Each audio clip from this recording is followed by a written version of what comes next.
Chapter का नाम है the portrait of A lady. तो दोस्तों the portrait of A lady ये क्लास 11 के एनसीईआरटी बुक इंग्लिश से लिया गया है। ठीक है, मैं आज इसका पूरा हिंदी ट्रांसलेशन आपको करके बताऊंगा। इंग्लिश टू हिंदी करके सिखाऊंगा कि किस तरह इसका इंग्लिश से हिंदी बनता है। तो चलिए स्टार्ट करते हैं और स्वागत है दोस्तों आपके अपने YouTube channel English with Chunna पर। मैं राकेश कुमार राय उर्फ चुन्ना आपका पूरे मन से, पूरे दिल से और पूरे तन से आपका स्वागत करता हूं। तो चलिए देखते हैं। पहला क्या है, माई ग्रैंड मदर। इसको मैं थोड़ा पतला कर लेता हूं और थोड़ा पतला, हाँ। पहला क्या है, पहला है my grand mother. My grand mother का मतलब क्या होता है उसको पहले जानिए। माई ग्रैंड मदर यानी मेरी दादी, मेरी दादी। ठीक है, माई मतलब मेरी, ग्रैंड मदर मतलब दादी। ठीक है, और दादाजी को ग्रैंड फादर बोलेंगे। लाइक मतलब जैसी। Everybody's grand mother, everybody's grand mother यानी एवरीबॉडीज मतलब हर किसी का। ठीक है, और ग्रैंड मतलब मदर मतलब दादी। तो यहाँ पर क्या है कि my grand mother like everybody's grand mother यानी अन्य किसी की दादी की तरह। ठीक है, यानी हर किसी की दादी की तरह। Was an old women. Was मतलब था या थी, यहाँ औरत है तो थी है। ठीक है, दादी इसलिए थी हो जाएगा। Was an old women. ठीक है, यानी यहाँ पर कहने का मतलब ये है कि मेरी दादी सभी की दादी की तरह एक बूढ़ी औरत थी। ठीक है, एक बूढ़ी औरत थी। याद रखिएगा, यहाँ पर एन का प्रयोग इसलिए हुआ है क्योंकि ओल्ड के बाद यानी एडजेक्टिव के बाद क्या है, नाउन है। ठीक है, अब है she had been old. She had been old and wrinkle for the 20 years. ध्यान दीजिए, she had been old and wrinkles for the 20 years that I had known her. 20 वर्ष पहले से, जब से मैंने उन्हें देखा था। ठीक है, वह बूढ़ी व झुर्रियों से भरी थी। यानी झुर्री का अंग्रेजी क्या होता है, रिंकल। ठीक है, ओल्ड यानी बूढ़ी। ठीक है, तो फॉर द 20 ईयर्स यानी 20 वर्ष से वो बूढ़ी और झुर्रियों से भरी थी। दैट आई हैड नोन हर, जब से मैंने उन्हें देखा था या जब से मैं उन्हें जानता हूँ। ठीक है, people said that she had once been young and pretty and have even had a husband. ध्यान दीजिए कि पीपल सेड यानी लोग कहते थे कि she had once been young, कि जब वह उड़ती थी, जब वह कभी उड़ती थी। वंस बीन जब वह कभी उड़ती थी। ठीक है, तो एंड प्रीटी और सुंदर थी। And had even had a husband और उसका पति भी था, जब उसका पति भी था। But that was hard to believe, परंतु उस पर विश्वास आना कठिन हो रहा था, यानी उस पर विश्वास आना कठिन हो रहा था। ठीक है, my grandfather's portrait hung above the mantelpiece in the drawing room. ध्यान दीजिए, मेरे दादा का चित्र। ठीक है, मेरे दादाजी जो है उनका चित्र बैठक में अंगीठी के ऊपर लटका हुआ था। ड्राइंग रूम यानी बैठक और मेंटल पीस यानी अंगीठी। ठीक है, अबव मतलब ऊपर, हंग मतलब लटका होना, और ग्रैंडफादर्स पोर्ट्रेट यानी दादाजी का चित्र। उन्होंने, ध्यान दीजिए, तो ही वोर ये बिग टर्बन, उन्होंने एक बड़ा पगड़ी पहना हुआ था। वोर मतलब पहना हुआ। ठीक है, एंड लूज फिटिंग क्लॉथ्स यानी ढीले कपड़े पहने थे। याद रखिएगा, his long white beard covered the best part of his chest and the look at least 100 years old. ध्यान दीजिए, his long white beard covered यानी उसकी जो लंबी दाढ़ी थी वो ढकी हुई थी। किसको ढकी हुई थी, the best part of his chest and he looked at least 100 years old. जो उनके छाती का जो सबसे बेस्ट पार्ट था उनको ढका हुआ था, लंबी दाढ़ी। ठीक है, और वे 100 साल के दिख रहे थे। कैसे दिख रहे थे, 100 साल के। याद रखिएगा। तो यहाँ पे कहने का मतलब है कि उनकी लंबी सफ़ेद दाढ़ी ने उसकी छाती का अधिकतर भाग ढक रखा था और वे कम से कम 100 वर्ष के दिखाई देते थे। ठीक है, अब है he did not look the sort of person who would have a wife or children। ध्यान दीजिए, he did not look यानी क्या हो जाएगा, वह ऐसा न लगता था कि जिसकी पत्नी हो वह बच्चे हो। he did not look the sort of a person who would have a wife or children यानी वो ऐसे नहीं लगता था कि जिनकी कोई पत्नी और बच्चे हो। he looked as if he could only have lots and lots of grandchildren। he looked as, देखिए वो कैसे दिखते थे, वो कैसे लगते थे, वह ऐसा लगता था जिसके केवल बहुत से पोते पोतियां हो। he looked as if he could only have lots and lots of grandchildren यानी वह ऐसा लगते थे कि जिनके लॉट्स एंड लॉट्स यानी बहुत से, ठीक है, ग्रैंड चिल्ड्रन यानी पोते और पोतियाँ हो। आज फॉर माई चिल्ड्रन, आज फॉर माई, सॉरी चिल्ड्रन नहीं है, थोड़ा सा दिक्कत हो गया। आज फॉर माई ग्रैंड मदर, आज for my grand mother being young and pretty. आज फॉर माई ग्रैंड मदर, ध्यान दीजिए, आज फॉर माई ग्रैंड मदर मतलब क्या हो जाएगा, जहाँ तक मेरी दादी के जवान और सुंदर होने की बात थी, जहाँ तक मेरे दादी की जवान और सुंदर होने की बात थी, ठीक है, the thought was almost revolting, यह विचार एकदम घृणात्मक था।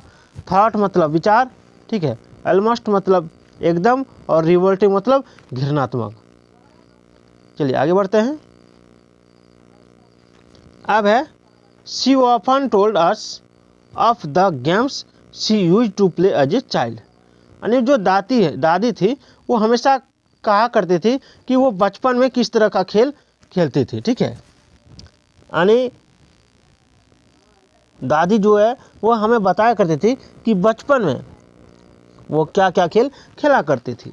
अब है शी ऑफन टोल्ड, वह हमेशा कहा करती थी, ठीक है, कहती थी अस ऑफ द गेम्स यानी उस गेम के बारे में, उस खेल के बारे में जो शी यूज्ड टू प्ले, जो वह खेला करती थी एज ए चाइल्ड, जब वो बचपन छोटी थी। ठीक है, अब है that seemed quite absurd and undignified on her part and we treated it like the tables of the prophets she used to tell us. ठीक है, फेबल्स है, सॉरी फेबल्स है, टेबल्स नहीं। That seemed quite absurd and undignified on her part and we treated it like the fables of the prophet she used to tell us। तो ध्यान दीजिए, यहाँ पर क्या है कि उसके लिए ऐसा करना मूर्खता व अपमानजनक लगता था। ठीक है, कैसे लगता था, अपमानजनक, और हम उसे ऐसा ही मानते थे जैसे धर्म गुरुओं के बारे में कहा जो वह हमें सुनाया करती थी। ठीक है, यहाँ प्रोफेट मतलब धर्मगुरु हो जाएगा। She use to tell us, जो हमें वह सुनाया करते थे। वी ट्रीटेड मतलब हम लोग मानते थे, like the fables of the prophets यानी धर्मगुरुओं के बारे में। ठीक है, चलिए आगे बढ़ते हैं। She had always been short and fat and slightly bent. She had always been, ध्यान दीजिए, वह सदा से नाटी, मोटी और थोड़ी सी झुकी हुई थी। तो she had always been short, वह हमेशा सदा से छोटी, एंड मतलब और, फैट यानी मोटी, एंड स्लाइटली बेंट यानी थोड़ी सी झुकी हुई थी। अब her face was a criss cross of wrinkles, her face was a criss cross, ध्यान दीजिए यहाँ पर क्या कह रहा है, उसके चेहरे पर झुर्रियाँ फैली हुई थी। क्रिस क्रॉस मतलब एक दूसरे को काटते हुए, ठीक, कहीं से एक दूसरे को काटते हुए। Running from everywhere to everywhere मतलब हर कहीं एक जगह से दूसरी जगह काटते हुए जा रही थी। ठीक है, अब no we were certain she had always been as we had. देखिए, नो वी वेयर सर्टेन, तो नो वी वेयर सर्टेन मतलब यहाँ पर क्या हो जाएगा, तो ध्यान दीजिए, हमें विश्वास था कि जब से हमने उन्हें देखा था। ठीक है, no we were certain she had always been, वो हमेशा से उसी तरह थी जिस तरह हमने उन्हें देखा था। ठीक है, अब है ओल्ड सो टेरिबली, ध्यान दीजिए, old, so terribly old that she could not have grown older. ध्यान दीजिए, वह बूढ़ी थी, क्या थी, वह बूढ़ी थी, और इतनी बूढ़ी कि और बूढ़ी नहीं हो सकती थी। ठीक है, ओल्ड, वो सो टेरिबली ओल्ड, यानी वो बूढ़ी थी, वो इतनी बूढ़ी थी कि she could not have grown older, और ज़्यादा बूढ़ी नहीं हो सकती। She could not have grown older मतलब और ज़्यादा बूढ़ी नहीं हो सकती थी। And had stayed at the same age for 20 years, और 20 साल से एक ही उम्र की लग रही थी, जैसे लग रहा था जैसे उनकी आयु रुक गई हो। अब से she could never have been pretty, she could never have been pretty, ध्यान दीजिए, शी कुड नेवर, यहाँ नेवर का मतलब कभी नहीं, ठीक है, और प्रीटी मतलब खूबसूरत, तो she could never have been pretty, वह कभी खूबसूरत नहीं हो सकी होगी। ठीक है, but she was always beautiful, but she was always beautiful, पर वह हमेशा सुंदर थी। ठीक है, ध्यान दीजिएगा, पर वह हमेशा सुंदर थी, यही हो जाएगा। अब क्या है, कहाँ गया, she hovered about the house in spotless white with one hand resting on her waist to balance her stoop and the other telling the bits of her rosary। यानी कहने का मतलब क्या है, सो देखिए, शी होबल्ड, शी होबल्ड का मतलब क्या हो जाएगा, सो देखिए, शी होबल्ड यानी she hobbled about the house in spotless white with one hand, यानी वह बेदाग सफ़ेद कपड़े पहने घर में लंगड़ा कर चलती थी। ठीक है, resting on her waist to balance her stoop and the other telling the bits of her rosary, और अपने कुबड़ का संतुलन के लिए अपना एक हाथ कमर पर रखती थी और दूसरे हाथ से माला फेरा करती थी। अब क्या है, her silver locks were scattered untidily over her pale, her silver locks were scattered untidily over her pale, यानी यहाँ पे क्या है, यहाँ पे कह रहा है कि उनकी जो चांदी जैसी बाल थी, ठीक है, यहाँ पर सिल्वर लॉक्स वेयर, ठीक है, उनके जो चांदी जैसी बाल थे उसके पीले झुर्रियों वाले चेहरे पर बेढंगे फैले रहते थे। ठीक है, अब यहाँ है पकड़ फेस, पकड़ फेस मतलब क्या हो गया, तो पीले झुर्रियों वाले चेहरे। And her lips constantly moved in inaudible prayer, और उनका जो लिप्स था, जो होंठ था, ठीक है, वो चुपचाप प्रार्थना करने में हिलते रहते थे। यस शी वाज ब्यूटीफुल, हाँ वो सुंदर थी। She was like the winter landscape in the mountain, वो कैसे दिखती थी, वो दिखती थी शीतकाल में जो पहाड़ होते थे, ठीक है ना, तो शीतकाल में जो पहाड़ का दृश्य होता था उस तरह, यानी an expense of pure white serenity, यानी स्वच्छ सफेद, यानी स्वच्छ सफ़ेद शांत फैला क्षेत्र। ठीक है, ब्रीदिंग पीस एंड कंटेंटमेंट, जो लग रहा, जिसमें शांति एवं संतोष का वातावरण था, जो लग रहा था कि केवल सांस ले रहा है। ठीक है, अब है my grandmother and I were good friends, my grandmother and I were good friends, मैं और मेरी दादी, मैं और मेरी दादी जो है वो एक अच्छे दोस्त थे। क्या थे, अच्छे दोस्त थे। चलिए आगे बढ़ते हैं। My parents left me, my parents left me with her when they went to live in the city and we were constantly together,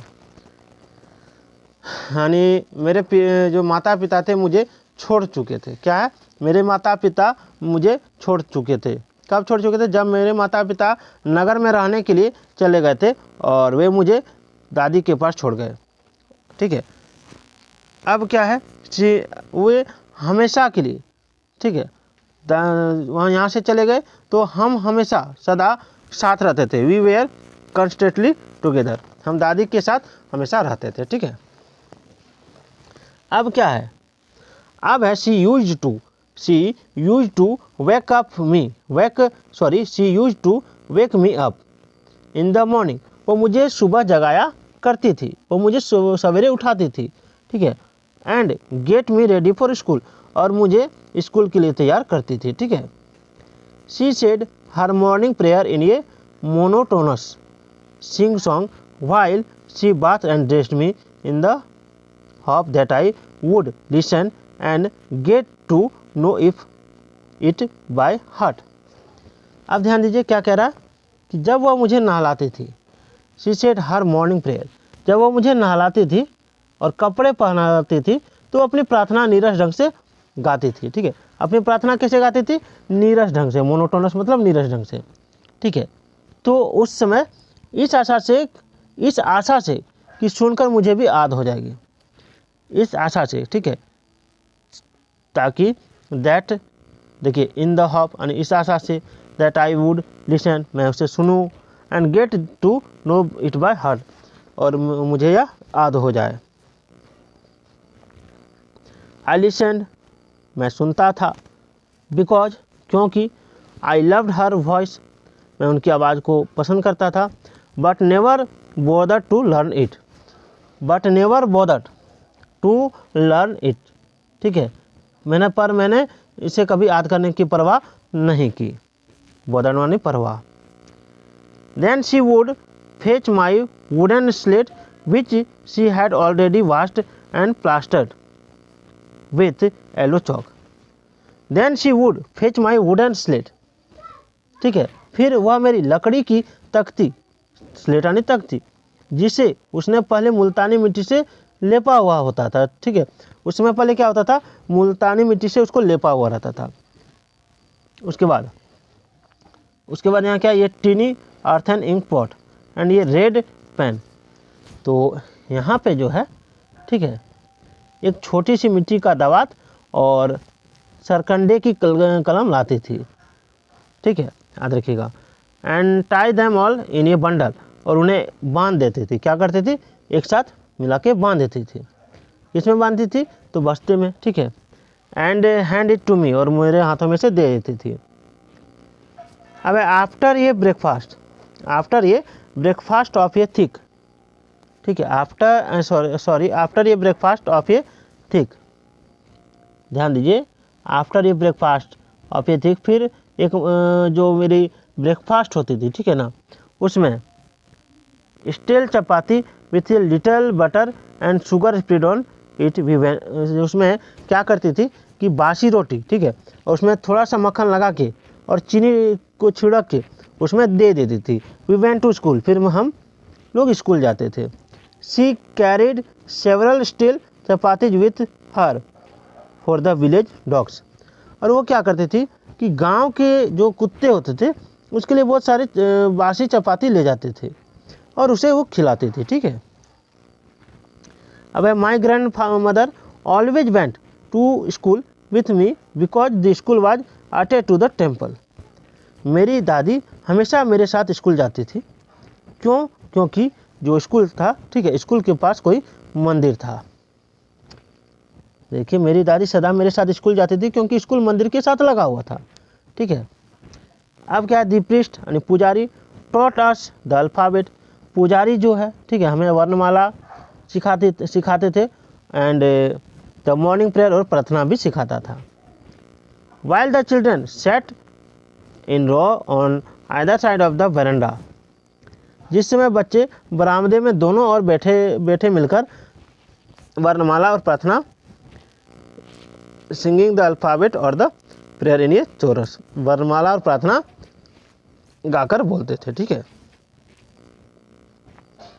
अब क्या है, my grand mother said inside reading the scriptures, अब जो मेरी दादी थी अंदर बैठकर धार्मिक पुस्तकों को पढ़ा करती थी। When we had both finished, जब हम दोनों का काम पूरा हो चुका होता था, we would walk back together, तो हम दोनों घर की ओर चल देते थे। अब this time the village dogs would meet us at the temple door, इस समय जो गांव के कुत्ते थे वो मंदिर के दरवाजे पर मिलते थे। They followed us to our home growling and fighting with each other for the chapatis we threw to them. अब जो कुत्ते होते थे, ठीक है, जब हम दोनों का काम पूरा हो जाता था तो जो कुत्ते होते थे, इस बार गांव के जो कुत्ते द्वार पर मिलते थे, तो जो चपातियाँ हम उनके पास भेज फेंकते थे, तो जो कुत्ते होते थे वे ग्रोलिंग करते और फाइटिंग करते। ग्रोलिंग मतलब क्या होता है, तो देखिए ग्रोलिंग मतलब गुर्राना, फाइटिंग मतलब होता है लड़ना। तो लड़ते गुर्राते हमारे पीछे पीछे आते थे, ठीक है। तो ये पार्ट 1 था। मैं इसका पार्ट 2 कल में लेके आऊँगा। थोड़ा सा तबीयत खराब है दोस्तों।